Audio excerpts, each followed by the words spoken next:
Chine-USA, vous connaissez le thème, va-t-on vers une cyberguerre froide? Pierre? Oui, merci beaucoup.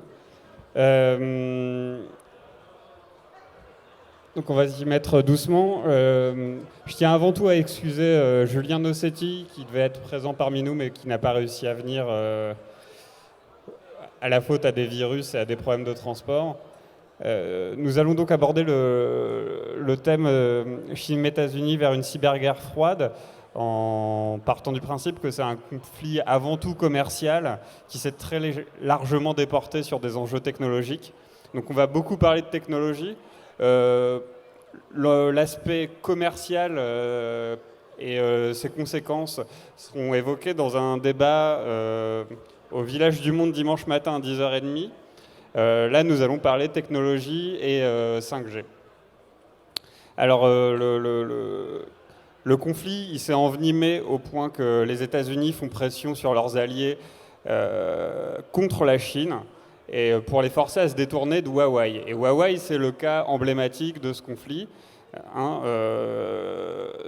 Huawei, c'est un constructeur chinois, c'est le numéro 2 des smartphones mondiaux, mais c'est surtout un groupe qui construit des infrastructures réseau, donc des routeurs, ils sont au cœur des réseaux, et surtout en ce moment, c'est les leaders des antennes 5G. Et la 5G, c'est une technologie assez phare. Ça a touché récemment la France parce que en octobre dernier, sur le siège d'Altis à LCFR, ils ont voulu construire une antenne Huawei. Et comme c'est sur la même place que le ministère des Armées, le gouvernement a dit stop, stop, stop. Et ils ont fait passer une loi pour dire non, on va contrôler les technologies avant de les installer. Donc, pour parler de la 5G et des enjeux de la 5G, que ce soit technique et de tout ce que ça va nous apporter et de tous les risques, je présente Claude Josserand, qui est à la CGT Nokia, anciennement Alcatel, et assez spécialiste de ces sujets. Bonjour. Oui, quelques mots sur un petit peu le paysage des infrastructures télécoms. Alors les infrastructures, les réseaux télécoms, c'est tout ce que vous voyez pas derrière votre mobile. C'est des antennes, c'est des routeurs, c'est des fibres optiques. Voilà, donc c'est tout ça qu'il y a derrière, c'est des milliards d'investissements. Donc Pierre-Henri l'a dit, le numéro 1 actuel des réseaux télécoms, c'est le chinois Huawei, parce que en Chine, l'État a investi très massivement dans la R&D. Ils étaient, il y a 10 ans, un peu derrière les constructeurs européens et américains. Aujourd'hui, c'est le numéro 1 dans tous les domaines des réseaux télécoms. Derrière, nous avons Nokia qui a racheté Alcatel il y a 3 ans et Ericsson qui sont à peu près en coude à coude. Voilà pour les principaux fournisseurs de réseaux télécoms. Alors aujourd'hui, on parle beaucoup de cyberespionnage et en particulier avec la technologie 5G. Alors qu'est-ce que c'est que la 5G?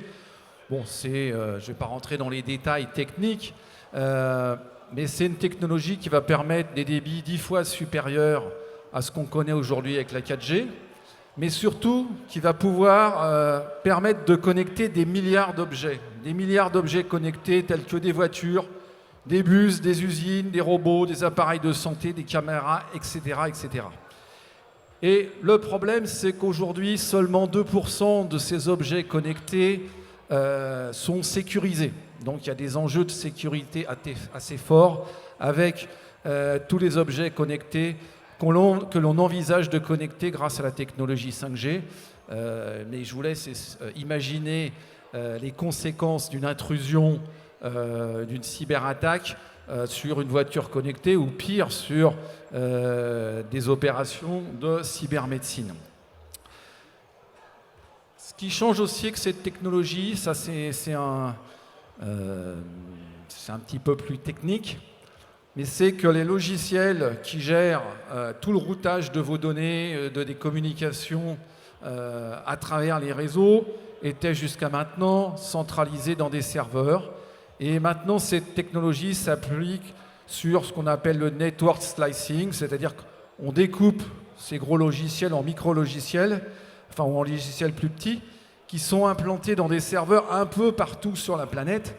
Ça a donc pour conséquence de rendre beaucoup plus difficile le contrôle de ce qui se passe dedans, donc de faciliter les cyberattaques, puisque c'est disséminé un peu partout dans des serveurs dont on ne sait pas forcément où ils sont hébergés. Donc c'est aussi un des éléments qui fait que la 5G risque d'être une technologie beaucoup plus vulnérable en termes de cyberattaque ou d'espionnage. Ça complique aussi la tâche du gouvernement à travers ce qu'on appelle l'interception légale, c'est-à-dire que les constructeurs de télécom ont l'obligation d'implanter dans les réseaux des points d'entrée pour les militaires ou la police pour pouvoir faire de l'espionnage de communication. Ça existe.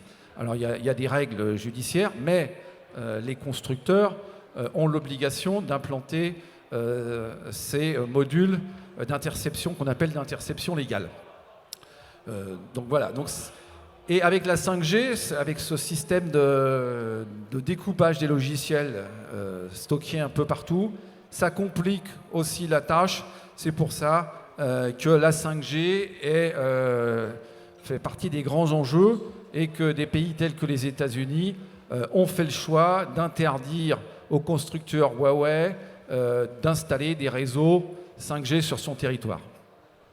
Oui, donc ils ont mis le constructeur sur la liste noire. Et du coup, on commence à avoir une forme de segmentation technologique. Hein. Ce qui faisait dire à Nossetti, donc à Julien Nossetti, qui aurait dû être parmi nous, qu'on est dans une cyberguerre froide. Donc je vais le citer. C'est-à-dire une cyberconflictualité se situant en dessous du seuil de la guerre traditionnelle, mais qui est permanente et qui commence à faire intervenir des logiques de blocs. Alors Yann Le Polotec, toi tu es responsable à la révolution numérique au sein du PCF, tu es aussi à la commission défense du parti. Qu'est-ce que tu penses de ce terme de cyberguerre froide? Alors, la première chose, c'est que je crois qu'il ne faut surtout pas plaquer ce qui s'est passé avec la guerre froide entre l'Union soviétique et les États-Unis d'Amérique au lendemain de la Seconde Guerre mondiale jusqu'à la fin de l'URSS. Là, on est dans quelque chose de totalement différent. D'abord, pourquoi? Parce que la Chine et les États-Unis ne poursuivent pas les mêmes objectifs. Les États-Unis restent la première puissance mondiale, militaire, scientifique, technologique et industrielle et financière. Mais ils sont en crise d'hégémonie. Et cette crise d'hégémonie, elle est globale, elle touche tous les domaines que je viens de vous citer. Et en face, la Chine, elle, son problème, c'est pas d'avoir l'hégémonie mondiale. L'objectif que se donnent les Chinois, ils le disent dans leurs différents congrès de partis communistes, de gouvernements, etc., c'est d'arriver au stade d'un pays de moyenne aisance, c'est-à-dire un niveau de vie correct pour chacun et vaincre la pauvreté, puisqu'il y a quand même plus de 200 millions de pauvres qui existent à l'heure actuelle en Chine. Donc c'est cet objectif-là principal qui guide la Chine. Sauf que, bien sûr, pour arriver à cet objectif-là, étant donné qu'il y a plus d'1 milliard de Chinois, ça veut dire que la Chine deviendrait, si elle devient un pays de moyenne aisance, elle deviendrait la première puissance mondiale, au moins du point de vue économique, technologique et industriel. Donc, bien sûr, ça crée un conflit avec les États-Unis.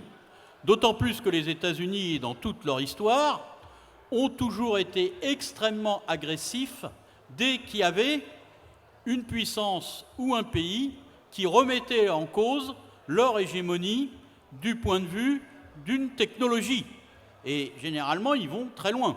C'est ce qui s'est passé, par exemple, et c'est souvent ce que l'on voit avec l'extraterritorialité des lois américaines, c'est-à-dire que quand ils veulent abattre un concurrent qui est en avance sur eux, tous les moyens sont permis. On l'a vu avec l'affaire Alstom, où ça a commencé par l'arrestation d'un des dirigeants sous un prétexte de corruption sur un pays qui n'avait absolument aucun rapport avec les États-Unis, puisqu'il s'agissait de l'Indonésie. et on a mis en prison le dirigeant d'Alstom Energy, et jusqu'à ce que Alstom canne, eh ben on l'a maintenu en prison, y compris dans des conditions compliquées. Avec aussi un pays, quand même, les États-Unis, qui pratique un espionnage industriel généralisé, et ça a été révélé par l'affaire Snowden. Quand même, quand Snowden a commencé à dévoiler une série de choses, on s'est rendu compte que c'était véritablement de la pêche au gros, c'est-à-dire que les États-Unis, via leurs entreprises technologiques, avaient récupéré toutes les données, systématiquement, à travers le monde, tout ce qui passait par l'Internet, mais pas seulement par l'Internet, et les traités. Donc, et là-dessus, on peut dire qu'il y a eu quand même un comportement de l'Europe et de la France particulièrement dramatique, puisque, souvenez-vous, au lieu, il y a eu quelques protestations, mais si ce qu'avaient fait les États-Unis, c'était la Chine qui l'avait fait à l'Europe ou à la France, immédiatement, il y aurait eu des diplomates d'expulsés, des mesures, des sanctions économiques. Là, il n'y a eu aucune sanction vis-à-vis des États-Unis. Il y a eu quelques petites protestations diplomatiques, alors qu'on était quand même sur l'écoute de dirigeants, des téléphones de dirigeants européens. Et par contre, en tant que membre de l'OTAN, la France a participé à interdire l'espace aérien à ce moment-là à l'avion présidentiel du président de la Bolivie, parce que le président de la Bolivie était soupçonné de mettre dans son avion Edward Snowden revenant de Russie. Donc vous voyez un peu la capitulation de l'Europe et de la France face à la puissance américaine. Donc il y a cette crise d'hégémonie américaine. Et là-dessus, effectivement, comme les Chinois sont passés d'une stratégie où ils étaient l'atelier du monde et où ils assemblaient essentiellement des technologies extérieures à, dans l'espace de 20 ans, une puissance qui, sur certaines technologies, est au même niveau que les États-Unis ou l'Europe, voire en avance, et qu'à l'heure actuelle, leur projet qui s'appelle Made in China 2025, c'est d'arriver, grosso modo, à être en tête sur l'ensemble des technologies stratégiques, être en tête de l'état de la technologie mondiale. Donc bien sûr, cette ambition-là, elle heurte particulièrement les États-Unis. D'où les mesures et la guerre commerciale qui font autour de la 5G, parce que, y compris sur la 5G, les États-Unis sont pour l'instant en retard. Donc, ils vont tout faire pour bloquer cela. Alors, ça ne veut pas dire, par ailleurs, y compris sur les accusations d'espionnage, les États-Unis disent, vous vous rendez compte, Huawei est un des premiers équipementiers mondiaux, il y a des trappes logicielles ou matérielles dans les équipements de Huawei qui permettraient aux Chinois d'espionner le monde entier, et en particulier les utilisateurs de ces équipements-là. Bon, généralement, c'est un peu la pratique du paranoïaque, c'est que effectivement, c'est ce que font en grande partie les Américains. Il y a eu une affaire autour de Cisco où les Américains ont été pris la main dans le sac à faire ça. Que Huawei ait des relations avec le gouvernement chinois, c'est une évidence. C'est une évidence. D'ailleurs, une grande entreprise en Chine n'existe pas si elle n'a pas de relation avec le gouvernement chinois. Mais de même qu'aux États-Unis, toutes les grandes entreprises américaines ont des relations extrêmement importantes, parfois conflictuelles, mais avec le gouvernement américain. Et la puissance technologique des Américains sur le numérique n'aurait jamais existé sans l'investissement via ce qu'on appelle la DARPA, qui est une agence militaire américaine, qui a investi des milliards pour justement développer ces technologies qui après ont été mises sur le civil. Donc effectivement, l'un et l'autre ont des liens importants avec leur gouvernement. Après, que Huawei fasse de l'espionnage industriel, il y a eu des cas, c'est fort possible, mais les États-Unis font exactement la même chose. Et nous-mêmes, parfois, les Français, nous avons été pris dans des affaires-là. Donc, on n'est pas... Je dirais, le débat, il n'est pas de savoir s'il y a d'un côté les méchants chinois qui espionneraient tout le monde et les gentils Américains qui amèneraient la gentille technologie neutre. Non, le débat, il est l'affrontement de deux puissances qui n'ont pas les mêmes objectifs. Et effectivement, ce n'est pas que leurs objectifs soient contradictoires, mais pour réaliser leurs objectifs, ils rentrent en conflit. Ouais, tout à fait, merci. Alors tu as commencé à l'évoquer, mais c'est vrai qu'il y a un lien spécifique quand même des États avec l'industrie technologique. Et l'importance de l'investissement public dans ce milieu est assez fondamentale. C'est aussi le cas en France et en Europe, mais c'est aussi peut-être ce qui explique notre position en retrait là-dessus. Claude, sur ces questions du rôle de l'État, des États vis-à-vis des industries technologiques. Alors, il est vrai que ce sont des technologies classées comme sensibles. Néanmoins, en France, on a un désengagement depuis fort longtemps de l'État sur ces questions-là. Enfin, il s'y intéresse, mais de fort loin. L'État a laissé Alcatel s'embourber et s'endetter au point d'être acheté par Nokia il y a 3 ans. Il avait laissé une fusion avec l'américain Lucent, qui était le dernier constructeur américain de réseau télécom. Aujourd'hui, les Américains n'ont plus de constructeur de réseau télécom. Voilà, nous, en particulier à la CGT, on a déploré, et depuis longtemps, le désinvestissement, alors financier évidemment, mais surtout dans le contrôle et dans les axes qu'on veut donner à ces industries. Alors on est pareil que, on pourrait dire, la question des transports avec la question GEC Alstom. Alcatel a été de manière très courte nationalisé de 83 à 86 ou 7. Voilà, depuis, c'est un groupe privé qui a très longtemps vécu de commandes publiques malgré tout, mais avec l'ouverture des marchés des télécoms, on est évidemment confronté à une guerre des prix et très, très avivée maintenant avec le chinois Huawei et une autre entreprise chinoise qui s'appelle ZTE. Donc l'État, pour nous, en tout cas la CGT, ne joue pas son rôle, le rôle qu'il devrait jouer dans son rôle un peu directeur sur des technologies aussi importantes que cela. Il reconnaît que c'est important, et y compris la secrétaire d'État Agnès Ruffet-Panaché, elle s'inquiète par exemple des dangers posés par les futurs standards de la téléphonie mobile, sans pour autant interdire, comme d'autres pays, l'introduction de Huawei dans les réseaux. Mais voilà, on en reste aux paroles. Ils ont laissé le groupe Alcatel mourir, si je puis dire, au lieu de réinvestir massivement dans ces technologies d'avenir. Donc l'industrie des télécoms, elle est comme d'autres industries classées high-tech, délaissée de l'État. Le seul aide, entre guillemets, qui a été apporté, c'est le crédit impôt recherche. Alors certes, le groupe Nokia, alors en tout cas en France, avec Alcatel, en bénéficie très largement, à hauteur de 75 millions par an. Mais pour quel fruit, pour quel résultat? Voilà, le gouvernement refuse toute intervention dans les orientations stratégiques de l'entreprise, sauf peut-être dans les réseaux sous-marins qui sont regardés d'un peu plus près, classés militairement, parce que c'est un grand point d'accès dans les pays. Donc je veux parler des câbles sous-marins qui relient les pays et les continents.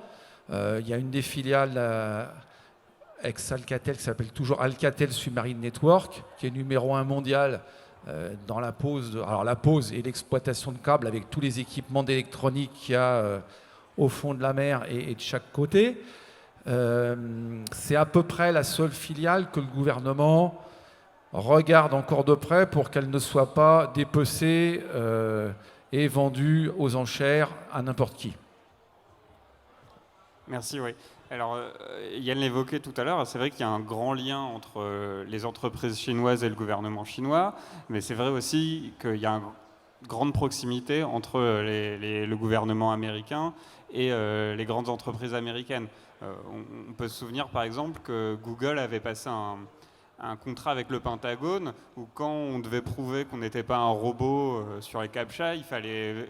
Vous vous souvenez sûrement, vous voyez sûrement, c'est encore présent. D'ailleurs, il y a des photos et il faut identifier des véhicules ou des choses comme ça. Et donc ça, c'était une intelligence artificielle qui servait aux drones de combat. Et donc Google vendait, entraînait, enfin nous tous entraînions une intelligence artificielle qui servait aux drones de combat américains.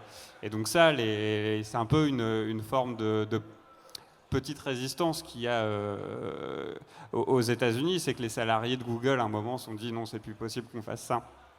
Mais là où je voulais en venir, c'est que dans cette nouvelle forme de conflictualité, c'est qu'il y a un nouveau terrain, des nouveaux ambassadeurs de ce conflit, qui sont d'un côté les GAFAM et les grandes entreprises américaines, de l'autre les BATX, Baidu, Alibaba, Tencent, Xiaomi, mais il faut bien sûr mettre Huawei.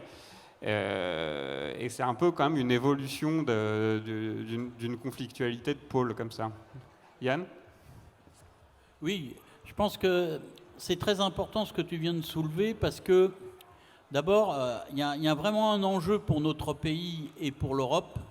C'est de ne pas être coincé en être d'un côté une colonie numérique des GAFAM ou simplement un terminal de la route de la soie. Et le gros problème qu'on a à l'heure actuelle, c'est que d'un côté, les États-Unis ont une vraie stratégie industrielle, le gouvernement américain a une vraie stratégie industrielle, et contrairement à ce qu'on peut penser, il n'y a pas tant de rupture que ça là-dessus entre Obama et Trump. D'un autre côté, la Chine a aussi une stratégie industrielle par rapport à ses objectifs politiques, parce qu'elle a très bien compris, la Chine, que si on n'a pas de politique industrielle, si on n'a pas de développement industriel, eh ben on est condamné à acheter les politiques publiques que vous vendent les industriels sur l'étagère. Et d'une certaine manière, à une petite échelle, c'est ce qu'a vécu avec Bolloré, la mairie de Paris, avec les Autolib. C'était Bolloré qui était aux commandes et la mairie de Paris n'était que client et la politique publique était influencée par Bolloré et ça s'est mal fini. Donc cette question-là, elle est essentielle. Et le problème, c'est qu'en Europe et en France, et Claude l'a totalement dit, nous n'avons pas de politique industrielle, en tous les cas pas de politique industrielle orientée vers le développement public. On a une politique de concurrence, on a une politique de fusion financière, mais il n'y a pas de politique industrielle. Et il y a une escroquerie qui est pratiquée par Macron et d'autres, qui est toujours de vous parler, on va faire un Airbus 2. On va faire un Airbus des équipementiers électroniques, on va faire un Airbus de la batterie, on va faire un Airbus du ferroviaire, etc., etc. Mais c'est un mensonge. C'est un mensonge parce que d'abord, c'est tout le contraire d'un Airbus. Airbus est né non pas d'une fusion d'entreprises, il est né d'un projet de faire un avion, puis après une famille d'avions. Donc c'est la construction d'une stratégie industrielle autour d'un besoin.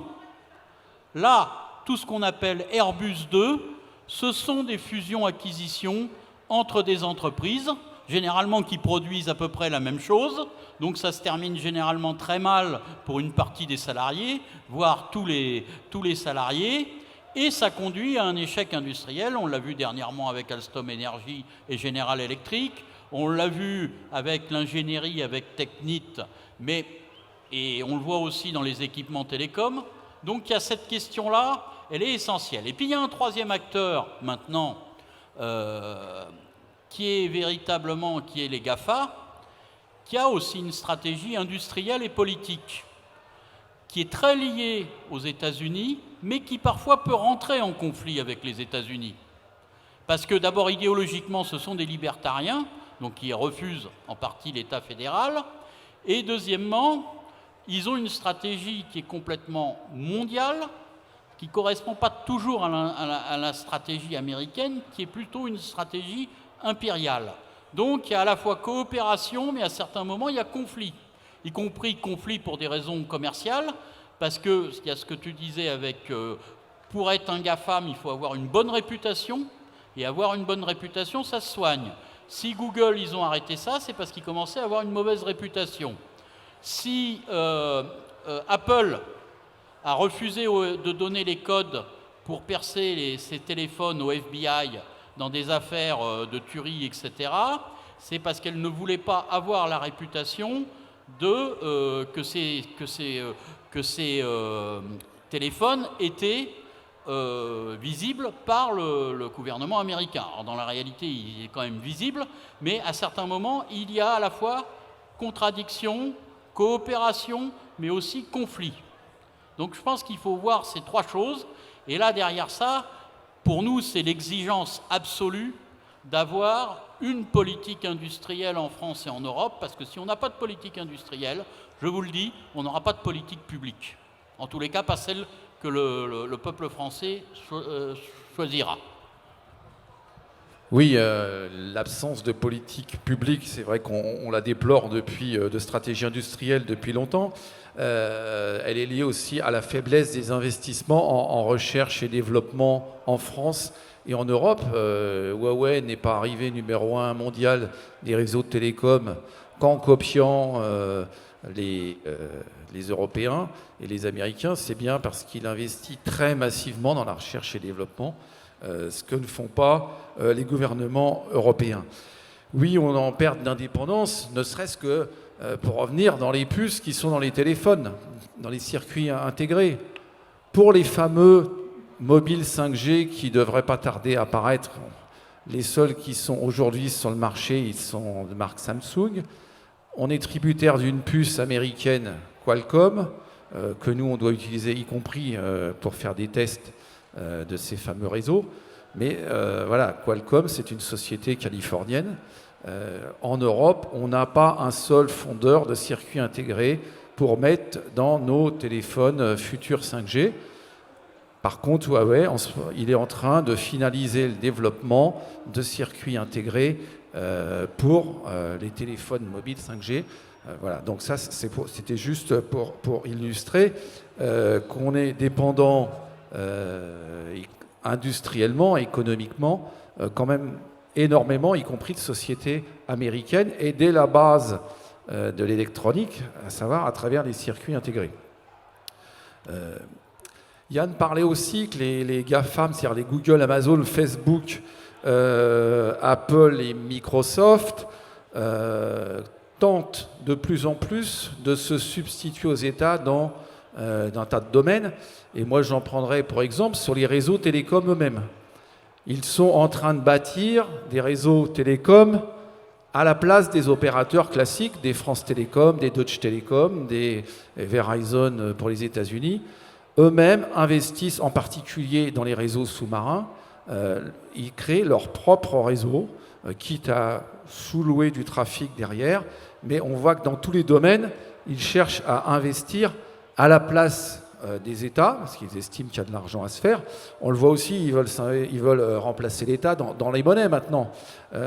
Donc, les conflits entre États, c'est une chose, mais est-ce que les véritables conflits ne sont pas maintenant eux-mêmes entre les États et ces monstres financiers et technologiques que sont alors on cite ces 5 entreprises majeures, puisqu'ils ont un PIB extraordinaire qui est bien, enfin, des revenus extraordinaires supérieurs au PIB de pas mal de pays sur la planète, à eux 5.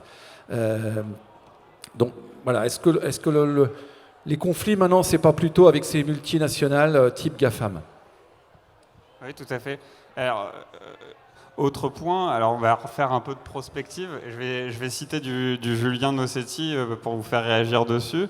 Justement, dans l'extension de ces conflits, Julien Nossetti envisageait que plus que derrière la cybersurveillance, on risquait de commencer à avoir pas mal d'attaques informatiques.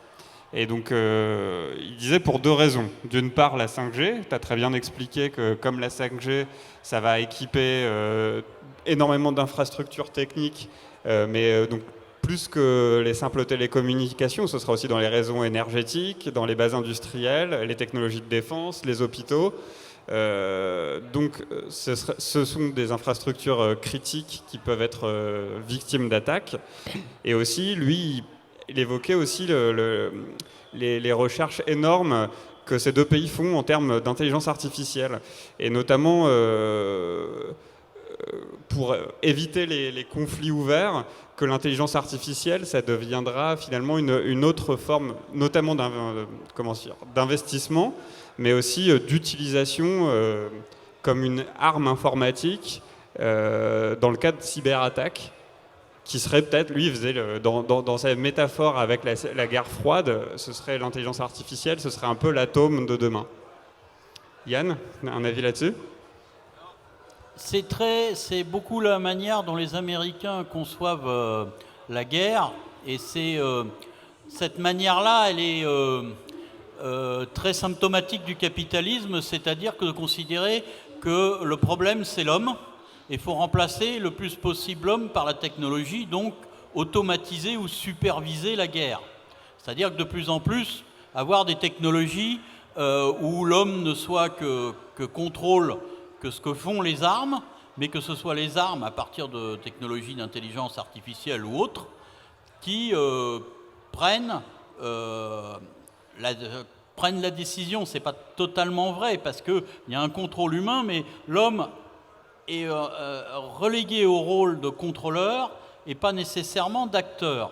Donc cette tendance-là à investir au maximum la technologie pour faire transformer la guerre est très forte au niveau des États-Unis, et aussi l'utilisation. Alors la deuxième forme dans ta question, c'est l'utilisation des cyberattaques, et ça maintenant c'est quelque chose de stratégique, parce que vous pouvez remarquer que quasiment tous nos actes maintenant de notre vie quotidienne, on dépose des données et on a affaire à des outils électroniques, la carte bleue, GPS.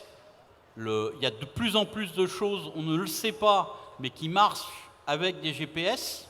Et si le GPS est brouillé ou ne marche pas, ça ne marche plus. Par exemple, certaines technologies de distributeurs de billets, etc. Et donc, effectivement, on peut paralyser un pays par une cyberattaque. C'est potentiellement possible. Les États-Unis, la Russie, la Chine travaillent là-dessus, la France aussi d'une certaine manière. On a eu des exemples déjà de cyberattaques. Je ne sais pas si c'est totalement confirmé, mais en tous les cas, le gouvernement vénézuélien avait dit que son système d'électricité avait été attaqué par les États-Unis et avait été complètement paralysé à cause de ça. C'est l'objet. Bon, il y a aussi un problème de vétusté aussi du réseau électrique vénézuélien, mais c'est totalement crédible. Je ne sais pas si c'est exact, mais ce que disent les Vénézuéliens est totalement crédible. Donc on voit que maintenant, effectivement, les enjeux de rapport de force et de confrontation se sont déplacés sur le numérique. Et ça implique à partir de ce moment-là, effectivement, qu'il y ait là-dessus, qui est ce qu'on dit sur le désarmement, ça doit aussi s'appliquer sur ces questions-là. Et l'autre question aussi, c'est le contrôle social à partir du numérique. Alors paradoxalement, il y a deux stratégies qui sont très différentes en Chine et aux États-Unis. Aux États-Unis, effectivement, comme de plus en plus, toutes vos données, et c'est pas vrai qu'aux États-Unis, c'est aussi vrai en France, tous les actes de votre quotidien engendrent des données ou des métadonnées. On peut reconstituer votre mode de vie. Et si on peut reconstituer votre mode de vie, par exemple, aux États-Unis, on va vous imposer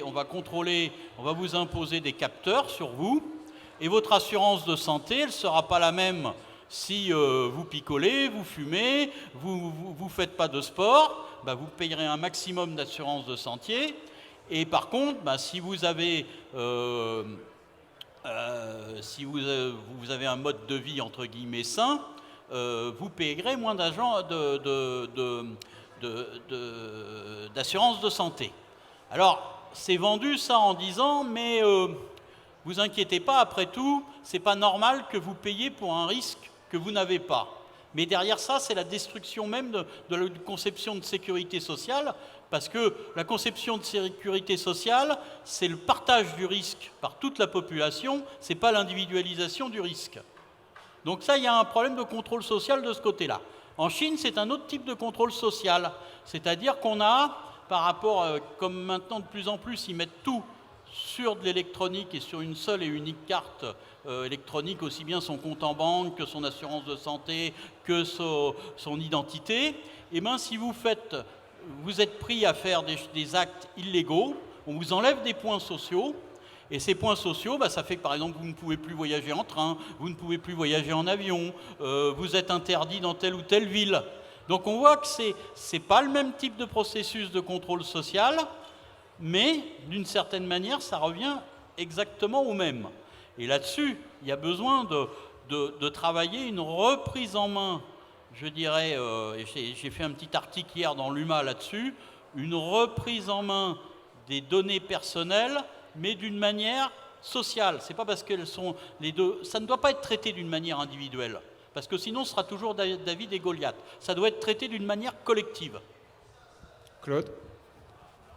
Oui, je ne vais pas rajouter grand-chose sur les cyberattaques. Oui, c'est possible.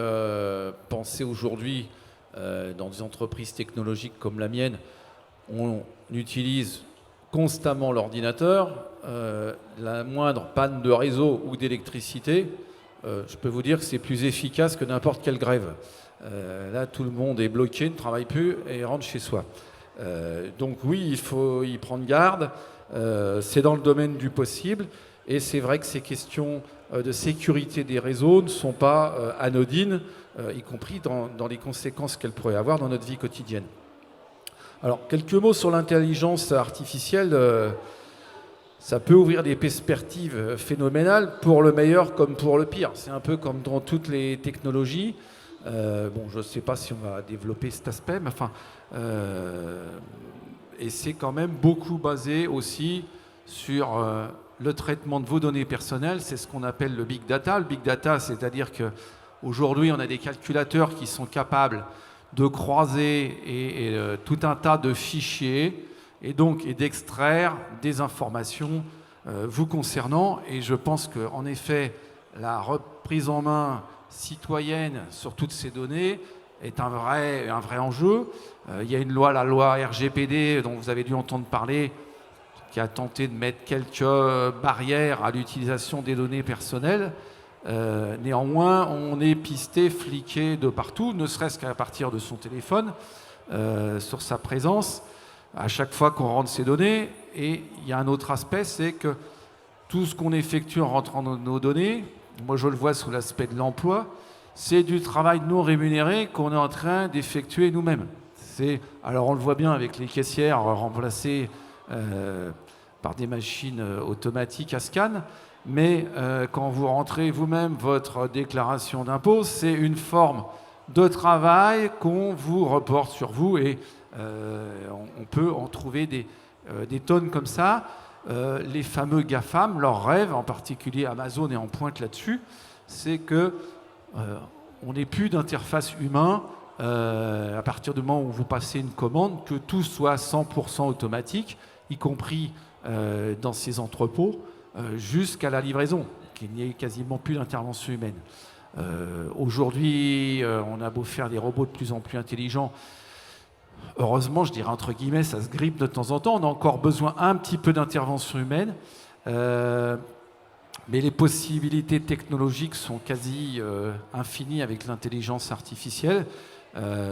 Donc il faut vraiment s'interroger sur ce que l'on veut en faire et ne pas laisser ça dans les mains des seuls développeurs logiciels tels qu'il y en a dans mon entreprise, enfin tous les chercheurs dans ce domaine, et puis surtout les Google, Amazon, Facebook et compagnie qui investissent très massivement dans ces technologies, mais à des fins évidemment très mercantiles. Oui, merci. On va peut-être une dernière question avant de laisser la parole à la salle, si la salle le veut.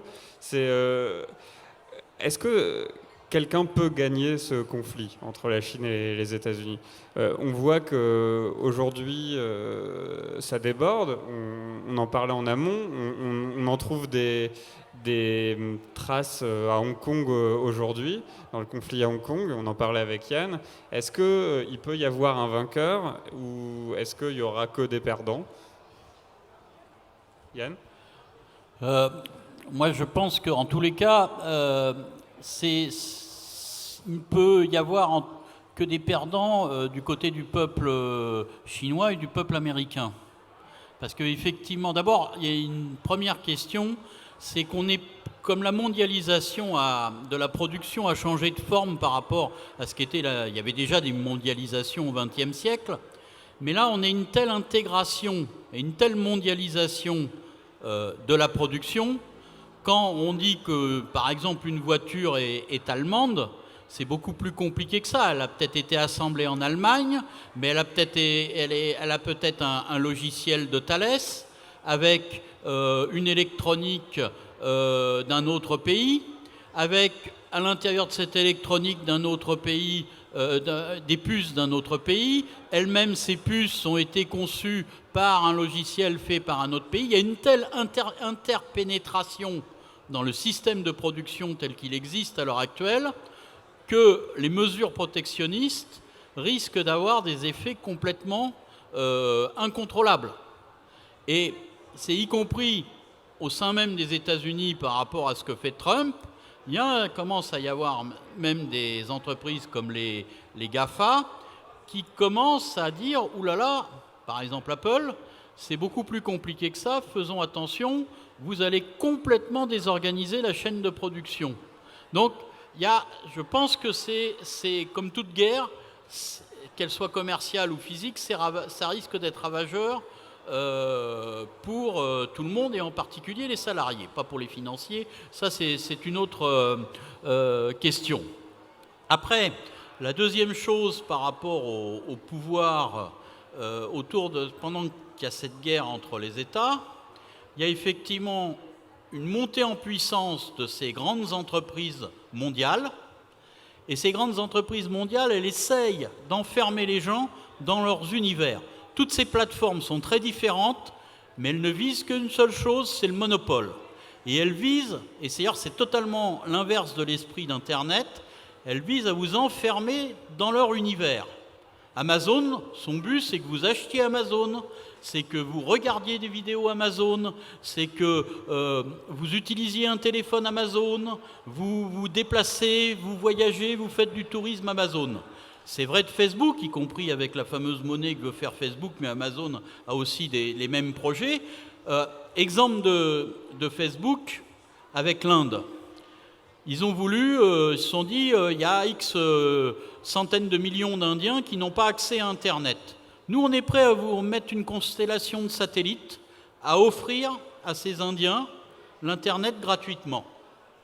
Mais derrière le mot gratuitement, c'est qu'en fait, les Indiens étaient le produit. Et derrière ça, il y avait l'idée de dire, oui, vous avez accès à Internet, mais qu'à l'intérieur de l'univers de Facebook. Alors bien sûr, le gouvernement indien a mis le holà à cette question-là, a dit, vous pouvez effectivement nous mettre des satellites, Internet, etc., mais on accède à tout dans ce cas-là. Alors à ce moment-là, bien sûr, Facebook n'a pas donné exactement son même avis. Mais on est dans un jeu à 3, et un jeu à 3 où il faut qu'il y en ait un quatrième qui intervienne.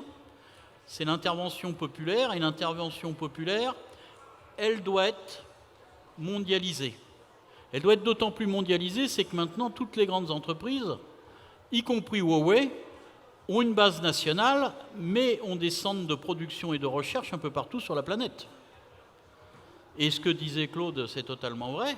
Huawei, la moitié de ses effectifs, c'est de la recherche-développement. Et pas seulement en Chine. Donc là-dessus, la réponse, elle est aussi à des entreprises mondiales qui ont certes une base nationale. La réponse, elle est aussi une prise de conscience, une action et, je dirais, une vision qui soit mondiale. Et même, ça va un peu au-delà même d'une conception internationale. C'est qu'il faut vraiment réfléchir mondial directement, parce qu'on est face à des gens qui réfléchissent directement mondial. Et c'est vrai aussi pour la Chine, maintenant réfléchit mondial. D'abord avec les routes de la soie, mais aussi par la prise de conscience du danger climatique. Alors même si il y a loin de la coupe aux lèvres, mais en même temps ils ont pris, eux, totalement conscience qu'ils ne pouvaient pas continuer comme ils faisaient. Ce qui n'est pas le cas de tout le monde, en particulier du côté des États-Unis. Sur le conflit Chine-États-Unis, est-ce qu'il y a des gagnants? Alors moi, je vais être plus immédiat et plus terre-à-terre. Aujourd'hui, dans les réseaux 5G, les États-Unis, la Nouvelle-Zélande, l'Australie, le Japon, l'Allemagne, la République tchèque, la Pologne et la Grande-Bretagne ont interdit l'accès à Huawei. Donc les deux constructeurs numéro 1, ex aequo, Ericsson et Nokia, vont à un moment tirer un peu leur épingle du jeu d'un point de vue commercial. Ça, dans l'immédiat, c'est à peu près sûr. Après, est-ce que ça va développer l'emploi chez nous? Parce qu'au final, que les grands groupes capitalistes, qu'ils soient d'origine finlandaise, suédoise ou chinoise ou américaine, gagnent des parts de marché, qu'est-ce que nous, salariés, ça nous apporte? Si je prends mon groupe, il continue à délocaliser à tour de bras et à faire des plans sociaux, des plans de suppression d'emplois tous les ans, parce qu'on délocalise, y compris la R&D, en Chine, en Inde, en Europe de l'Est. On délocalise tous les services pour les opérateurs, y compris les services commerciaux, les installations de réseau, etc., etc. Donc, quand une entreprise gagne des marchés, elle est tellement mondialisée qu'il faut se poser la question de est-ce que les travailleurs ont vraiment quelque chose à y gagner derrière? Aujourd'hui, non. Donc, je pense que l'enjeu, c'est plutôt de reprendre la main sur la stratégie industrielle française et européenne, avec des exigences claires sur l'emploi, en particulier sur la recherche et développement, mais pas uniquement. Merci. Il nous reste quelques minutes. Si la salle veut poser des questions ou réagir, n'hésitez pas. Je tends le micro.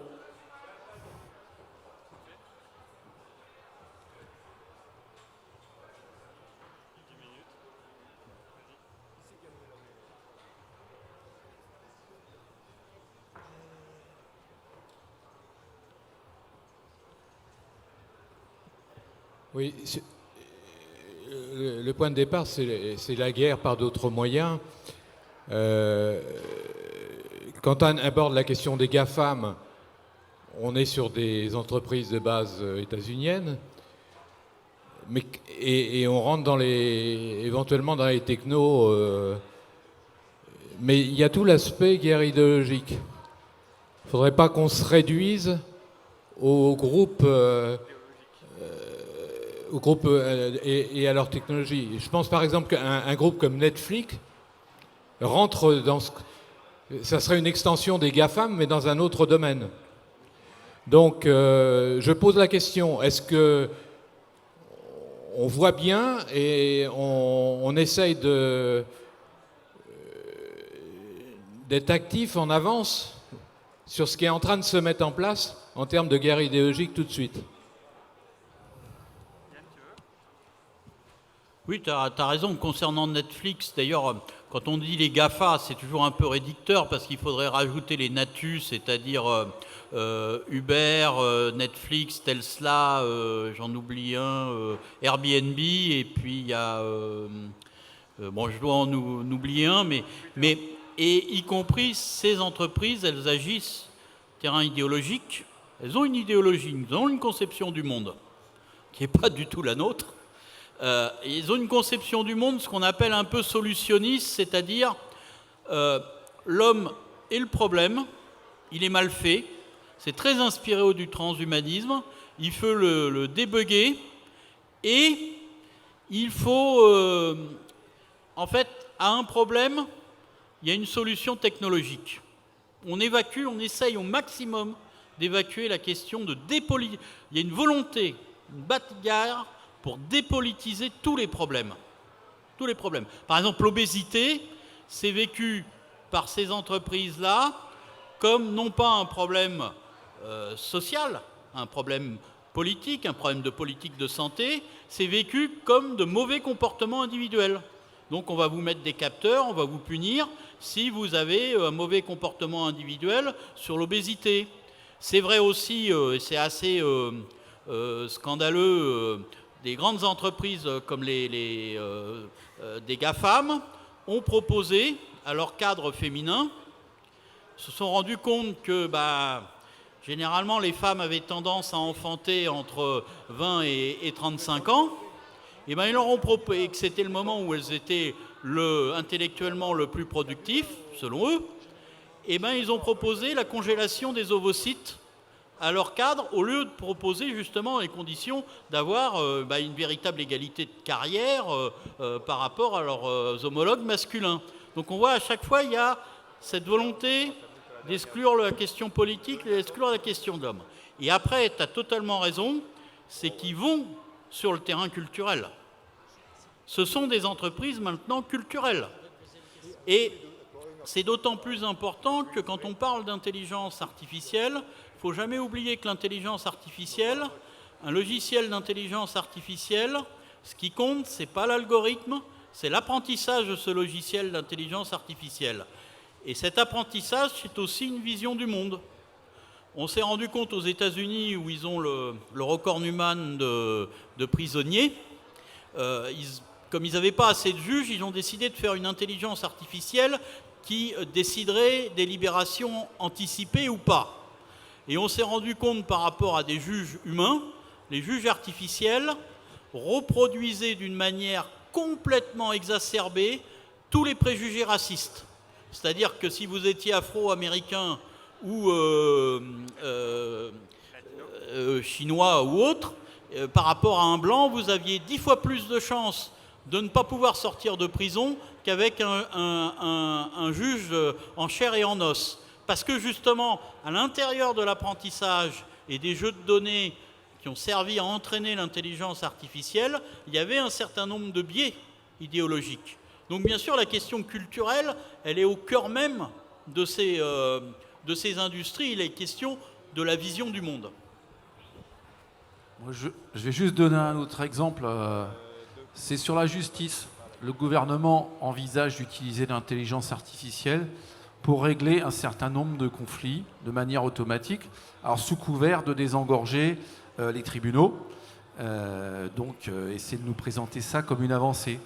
Bon, imaginez d'être jugé par des machines. Enfin, voilà. Est-ce que tout l'aspect spécificité humaine, même avec un très bon algorithme d'intelligence artificielle, il disparaît. Alors oui, dans tous ces progrès ou ces évolutions technologiques, il y a de la programmation et évidemment, il y a quand même de l'idéologie derrière.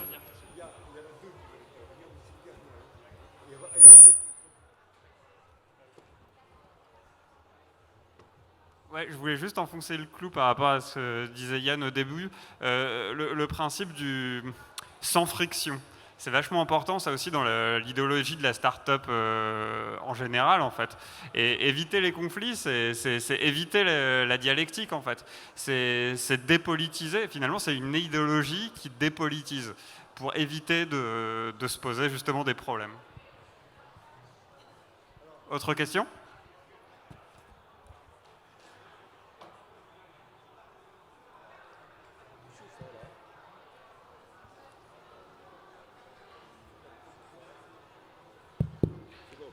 Oui, alors j'ai une question, c'est pour savoir en fait si la politique de l'État est de faire intervenir les algorithmes dans nos vies, est-ce qu'il n'y a pas une certaine, une certaine spoliation de nos droits, mais ça va plus loin, comme vous le montrez avec vos exemples. Il y a des gens qui vont être discriminés parce que la personne qui crée la machine met son idéologie derrière. Et ça reproduit les schémas instinctifs des êtres humains. Et est-ce qu'on a une possibilité de sortir, alors qu'il y a le 49.3, des mesures qui permettent d'imposer leur dogme, comment intervenir politiquement? Parce que vous disiez tout à l'heure qu'il faut aussi que la puissance, révolutionnaire et insurrectionnelle soit mondiale. Et c'est les réseaux sociaux aujourd'hui qui nous permettent cette interaction beaucoup plus fluide. Alors, c'était pour avoir vos solutions, comme on parlait de solutionnisme, excusez-moi. Je crois que ça revient, mais je crois que Claude le dira encore mieux que moi, c'est redonner... Cette technologie en soi, elle peut apporter des progrès gigantesques, en particulier en matière de santé, etc. Mais s'il n'y a pas un contrôle démocratique, s'il n'y a pas une intervention des travailleurs, des citoyens, ça peut donner effectivement, comme vu la manière dont ces technologies sont pensées ne sont jamais neutres, ça reproduit des choix dominants. On l'a vu sur la justice. La justice, pourquoi il y a un problème sur la justice? C'est que la justice, la jurisprudence et la justice, c'est toujours un rapport de force. Et ça évolue en fonction du rapport de force dans la société. C'est la même chose. Il y a une jurisprudence qui est très intéressante dans le domaine bancaire, par exemple. Très, très court. C'est qu'il y a un syndicat qui a demandé à pouvoir savoir comment marche un logiciel d'intelligence artificielle d'une banque par rapport au prêt.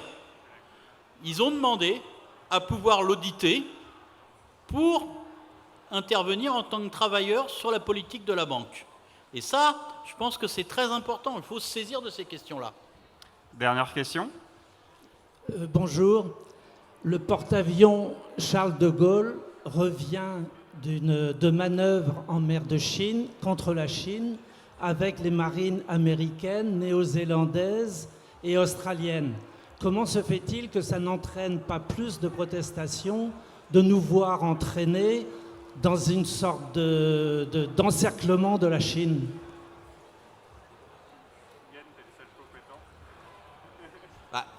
Ça fait partie effectivement de... malheureusement, nous restons totalement suivistes des États-Unis par rapport à ça. Bon, la Chine, elle veut protéger, il y a des choses, ça fait partie des lignes rouges qu'ont les Chinois. La Chine n'est pas dans une course aux armements, contrairement à ce qu'on peut penser. Elle modernise son armée, mais elle dépense en proportion du PIB beaucoup moins que la France en armement. Mais par contre, elle tient à faire respecter son territoire. Elle a été quand même envahie 3 fois dans son histoire, les 2 guerres de l'opium, plus l'invasion japonaise. Et elle considère effectivement que la mer de Chine, et avec raison, que la mer de Chine correspond à ses eaux territoriales. Et effectivement, il y a une provocation de la part essentiellement des Américains, mais malheureusement la France et d'autres pays, en particulier toutes les puissances liées dans l'OTAN, suit. Et effectivement, ce qui s'est passé avec une frégate française, là, je crois le Forbin, qui s'est baladé dans le territoire de Taïwan, le détroit de Taïwan, enfin le détroit entre la Chine et l'île de Taïwan, la Chine continentale, c'était une provocation dans le sens où on n'a pas demandé l'autorisation à la Chine. Et ce n'est absolument pas normal. Qu'est-ce qu'on dirait, nous, s'il y avait un navire de guerre chinois qui se baladait sans demander l'autorisation sur les eaux territoriales françaises entre Toulon et la Corse? Je pense qu'effectivement, il y aurait des protestations de la part de la France. Là-dessus, il y a effectivement et on est suiviste des Américains là-dessus, et ce n'est pas acceptable, et ça j'en suis totalement d'accord avec toi. Voilà, merci, c'est fini. Pour poursuivre le débat, dimanche matin, merci.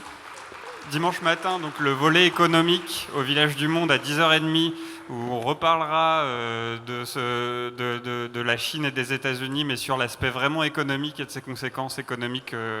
Et à 11h45, ce sera sur la piste des hackers russes au Village du Livre, et on continuera à parler cybersécurité.